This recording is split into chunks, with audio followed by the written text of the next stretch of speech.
कभी कभी हम रिश्तों की सीमाओं का ख्याल नहीं रखते और इसी वजह से बहुत नुकसान उठाते हैं। हर रिश्ते की एक लकीर होती है और अगर इंसान उस लकीर को पार कर जाए तो वो रिश्ता उसके लिए बवाल बन जाता है। मेरे साथ भी कुछ ऐसा ही हुआ था। मैं एक रिश्ते में अपनी हद पार कर गई थी और इसलिए बर्बादी मेरा नसीब बन गई थी।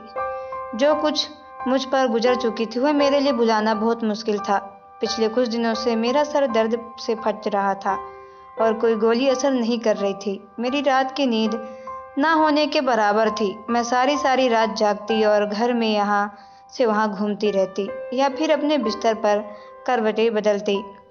जज्बात की तड़प मुझे दीवाना कर देती थी, इसलिए मेरे सर में दर्द होने लगता था। मेरा देवर दक्ष, जो उम्र में बहुत छोटा था, वह मेरा बहुत ही ख्याल करता था और हम दोनों काफ़ी घुल मिल गए थे। मैं भूल गई थी कि देवर और भाभी के रिश्ते क्या होते हैं। दक्ष ने कई बार मुझे रात में जागते हुए देखा था। एक दिन मेरी तकलीफ देखकर कहने लगा कि भाभी, मैं आपके इस सर में तेल लगाकर अच्छे से मसाज कर देता हूँ, आपका दर्द तुरंत ठीक हो जाएगा। मैं आपको इतना सुकून दूंगा कि आपको फौरन ही नींद आ जाएगी। उसकी बात सुनकर मैं हंस पड़ी। मुझे लगा कि वह ऐसे ही कह रहा है। मैंने कहा, अच्छा ठीक है, लगा दो। वो तेल उठाकर ले आया और मेरे सर में अच्छे से मसाज करने लगा। साथ साथ ही वह मुझे अपने दिन भर के किस्से भी सुनाने लगा था। उसकी उंगलियां तेजी से मेरे सर में हरकत कर रही थी और मुझे बहुत सुकून महसूस हो रहा था। उसने मेरे कंधों को भी दबाया था। मैं रोजाना रात को चाय पीने की आदी थी। दक्ष मेरे लिए चाय भी खुद ही बना लाया था। मालिश करवाने के बाद मैंने दक्ष के साथ चाय पी और सोने लेट गई। मुझे ऐसी नींद आई कि सुबह मैं ही उठी। सच में दक्ष की मसाज में तो एक जादू था। मुझे बहुत ज़्यादा सुकून महसूस हो रहा था। काफ़ी दिनों से बाद मुझे इतनी गहरी नींद लगी थी कि सुबह उठते ही मैं नहाने के लिए वॉशरूम में गई तो मुझे बहुत ही हैरत हुई जब मैंने अपने जिस्म पर कहीं कहीं तेल लगा हुआ देखा। शायद मैंने नींद में अपने सर पर हाथ लगाने के बाद जिस्म पर भी लगा दिया होगा। मैं दिन भर अपने कामों में लग गई। नींद पूरी होने की वजह से मेरे सर का दर्द भी पूरी तरह गायब हो गया था। मेरी शादी को 1 साल बीत चुका था और ये 1 साल मैंने बहुत ही अच्छे से गुजारा था। जब मैं इस घर में दुल्हन बनकर आई थी तो मेरा देवर दक्ष 16 साल का लड़का था। दक्ष के अंदर बहुत ज़्यादा बचपना था और मुझे वो बिल्कुल मेरे छोटे भाई जैसा लगता था। मेरे पति ने भी मुझसे कहा था कि उनके पिता बहुत जल्दी इस दुनिया से चल बसे, जिसकी वजह से दक्ष को बाप का प्यार नहीं मिल सका। उनकी माँ की दक्ष पर और घर पर बहुत कम ध्यान दिया करती थी, इसलिए मेरे पति नीरज ने मुझसे कहा कि मैं अब सबसे ज़्यादा दक्ष का ख्याल रखूं। मैंने नीरज से वादा कर लिया था कि मैं दक्ष को बिल्कुल अपने बच्चों की तरह रखूंगी और मैंने अपना वादा पूरी तरह निभाया भी था। तरह तरह निभाने की कोशिश में मैं लगी रह गई। मेरे पति नीरज दूसरे शहर में रहते थे, नौकरी करते थे और वो महीने में 4 दिन के लिए ही वापस घर आते। बाकी सारा वक्त मैं अपने छोटे देवर दक्ष और अपनी सास के साथ गुजारती। दक्ष अब 17 साल का लड़का था। वो जवान हो रहा था। वह मुझ में उम्र में 4 साल का छोटा था और इसलिए हम दोनों के दरमियान बहुत अच्छी दोस्ती हो गई थी। मैं उसकी हर छोटी सी छोटी बात का भी ख्याल रखती थी। वो कॉलेज से आते ही भाभी भाभी कहता, मेरे आगे पीछे घूमने लगता। नीरज के यहाँ ना होने की वजह से मेरे छोटे बड़े काम सब दक्ष ही जिम्मेदारी थी। वो कॉलेज के आने के बाद मेरे काम कर देता और उसके बाद वो मेरे ही साथ सारा वक्त गुजारता। दक्ष के साथ रहते रहते मैंने एक बात महसूस की कि वो नीरज को पसंद नहीं करता था, बल्कि उसका जिक्र आने पर वह खामोश हो जाया करता था या फिर बात ही बदल दिया करता था। मैं उससे जानना चाहती थी कि उसे नीरज से क्या परेशानी है, पर वो कुछ बताता नहीं था। लेकिन मैं कभी भी सवाल नहीं कर पाई थी और बहुत समय के बाद मुझे पता चला कि जवाब मिल गया। नीरज अपनी अम्मा सारा दिन मोहल्ले में घूमती फिरती और शाम होते ही जल्दी सो जाया करती।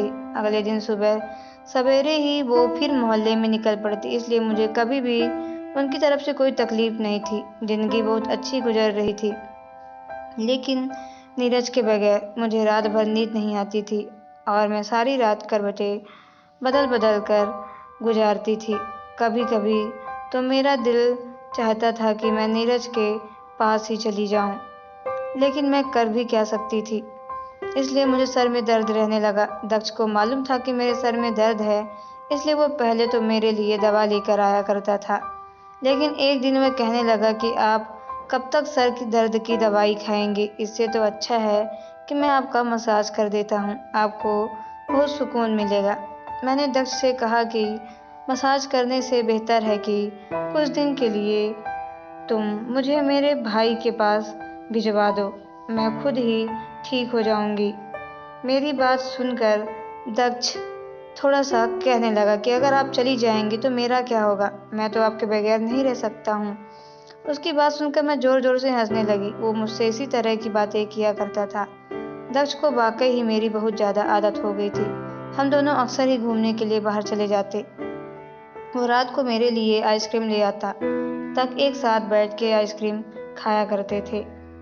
फिर मूवी देखने में दक्ष के साथ पढ़ाई बहुत ज़्यादा मदद किया करती थी। वह मुझसे बेझिझक हर तरह के तकलीफ बताता था। मैंने दक्ष के साथ खरीदारी भी में जाती थी। वो मुझे बहुत ही मॉडर्न और फैशनेबल कपड़े लेने को मजबूर करता था। घर में तो मैं मुझे दुपट्टा भी नहीं लेने देता था। मैं भी जब भी दुपट्टा लेकर काम करती तो वह मेरा दुपट्टा खींचकर एक तरफ फेंक देता। वो कहता कि आप इसे गर्मी में पहनकर कैसे काम करती हैं। वह हर बात में मेरी बहुत ज़्यादा फिक्र करता था। उसको हल्के बेफिक्र के कपड़े बहुत पसंद थे और इसलिए जब मैं उसके साथ बाजार जाती थी तो मुझे हल्के कपड़े दिलाता और उनकी सिलाई भी बहुत ही फैशनेबल करवाता। उसे मेरे कपड़ों में बहुत ज़्यादा दिलचस्पी थी। मैं अक्सर उससे कहती थी कि उसकी बीवी तो बहुत खुशनसीब होगी जो उसका पति उसे अपनी पसंद के कपड़े डिजाइन करवा कर देगा। वो मेरी बात सुनकर कहता कि फिलहाल तो आप बहुत खुशनसीब हैं जो मैं आपके लिए इतनी मेहनत करता हूँ। और फिर एक दिन वाकई में मैं बहुत खुशनसीब थी, क्योंकि मुझे अपने किसी भी काम के लिए मना नहीं किया जाता था। वह मेरे तमाम जोड़ों गहरे गहरे डिजाइन वाले गले बनवाता, बड़ी बड़ी चौक बनवाता, जिनसे अक्सर मेरी कमर भी झाँकने लगती और कमीज इतने चुस्त होती कि कभी कभी मुझे सांस लेना भी दुश्वार महसूस होता। लेकिन दक्ष को ऐसे कपड़े बहुत पसंद थे। मैं उसे अपने बच्चों की तरह रखती थी, इसलिए कभी भी उसकी पसंद का जोड़ा पहनने के लिए मना नहीं करती थी। हल्के गुलाबी रंग का जोड़ा पहने एक दिन मैं किचन में काम कर रही थी।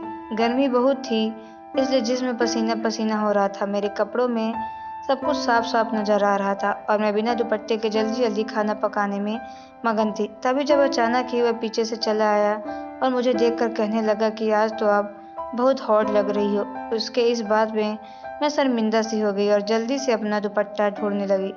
तभी वो कहने लगा कि मैं आपको बता दूं कि आप ये सब मुझे क्यों कर रही हैं। तो मैं मजाक कर रहा था। आप परेशान ना होइए भाभी, आराम से अपना काम करो आप। वह फिर किचन से निकल गया। नीरज मुझ पे मिलने के लिए आते तो वो दिनों दक्ष मुझसे बहुत ही कम बात करता और सारा वक्त पढ़ाई में मगन रहता। नीरज बहुत खुश होते कि दक्ष मेहनत से पढ़ाई कर रहा है और मैं भी उन दिनों नीरज के साथ इतनी मगन होती कि मुझे दक्ष का बदला हुआ रवैया महसूस न होता। नीरज बस 4 दिन ही मेरे साथ गुजार कर वापस चले जाते और दक्ष फिर मेरे साथ पहले की तरह ही पेश आता।